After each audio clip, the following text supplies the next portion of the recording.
Hello, everyone. It's Jay Carney, White House Press Secretary, speaking to you from my office in the West Wing. It's first question time. I have a few questions I'll answer today. The first one is on Google Plus from Kenneth High School Gay Straight Alliance. And the GSA asks, I would like to ask what you are doing to promote and achieve equality in our government for LGBT people. What are you doing in terms of equality laws?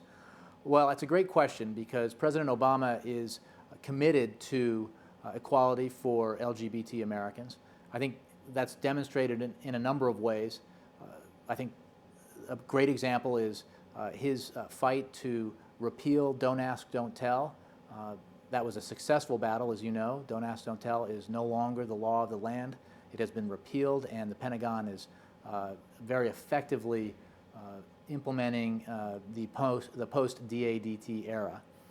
That's an accomplishment that the President believes was an important priority, and he is exceedingly pleased with the fact that that law has been repealed and that implementation has been effective as it has in the Pentagon. Another example, as you know, is President Obama, this administration announced that we would no longer defend the Defense of Marriage Act. The government, his administration, would not defend that because we believe it's unconstitutional. And we look forward to the repeal of DOMA as well. Moving on to the next question, we have Susie Q on Twitter, and she asks, why do small businesses like my family's have to pay more taxes than Obama or Romney? Obama should make it more affordable. Well, that's a great question. President Obama, as you know, has been arguing for a long time now that the wealthiest Americans among us, millionaires and billionaires in particular, should do their fair share to help ensure that everyone in America gets a fair shot.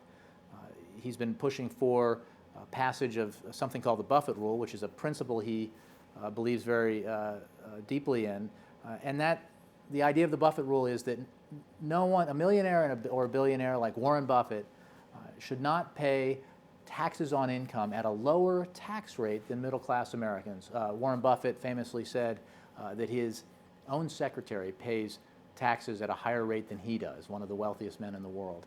And that's not right. The president believes very firmly, unfortunately Republicans don't agree with him, but the president believes very strongly that that principle should apply to any broad-based tax reform.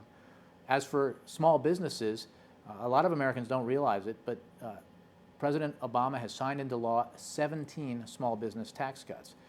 Those tax cuts are aimed at small businesses and assisting them in hiring people, expanding, writing off the costs of investment in capital and the like so that they can grow, because he recognizes that small businesses are the engine of economic growth in the United States.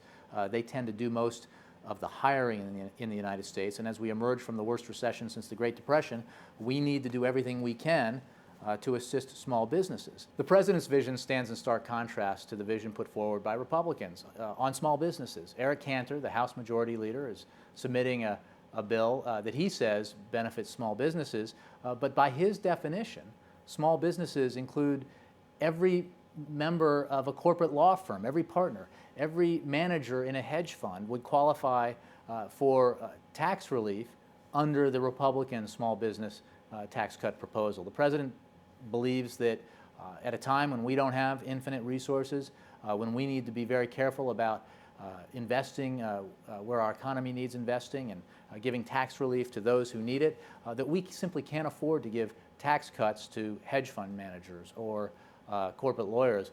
We need to give it directly to small businesses that are in need of tax relief and are helping to drive this recovery forward and create jobs. I got another question here from Twitter, Adam Pitcher. He says that in addition to fairness, the Buffett Rule, does President Barack Obama plan to release comprehensive tax reform based on growth? That's a very good question. The president has spoken about his desire for broader tax reform, comprehensive tax reform, both corporate tax reform, which we've discussed in more detail, and individual tax reform. He believes that the Buffett Rule is a principle that should help shape tax reform to make it more fair and to make it more economically sensible. It should be a step that could easily be taken by the Congress because although Senate Republicans voted overwhelmingly against the Buffett rule, only 2% of Senate Republicans supported the Buffett rule. Shockingly, you might think, 72% of Americans support it, 50% of Republicans across the country support it, and almost 50% of self-identified conservatives support it. So the disconnect here is really between Republicans on Capitol Hill and the rest of the country, including their fellow Republicans out in the country. So the president's going to continue to push for more fairness in our tax code, as well as broad-based individual tax reform and corporate tax reform. I've got one more question. This comes on Twitter from Nadia Tolich. I hope I pronounced that right. And she asks, what's the toughest question you've ever been asked and why? And the honest answer is, this might be the toughest question, because every day, including today, I get questions on a range of subjects that are complicated. They have to do with domestic policy issues, tax issues, budget issues, or foreign affairs, the assault by the Assad regime in Syria, the ballistic missile test launch by the North Korean regime, the revolution in Egypt. Everything, there are very few questions I get that aren't tough, but that's because the United States of America is such an essential nation around the world and has interests and plays an important role around the world in so many areas, and because our politics and our policy issues are so complex. But you know, I can't tell you what the toughest question is. I'm just waiting for the easiest.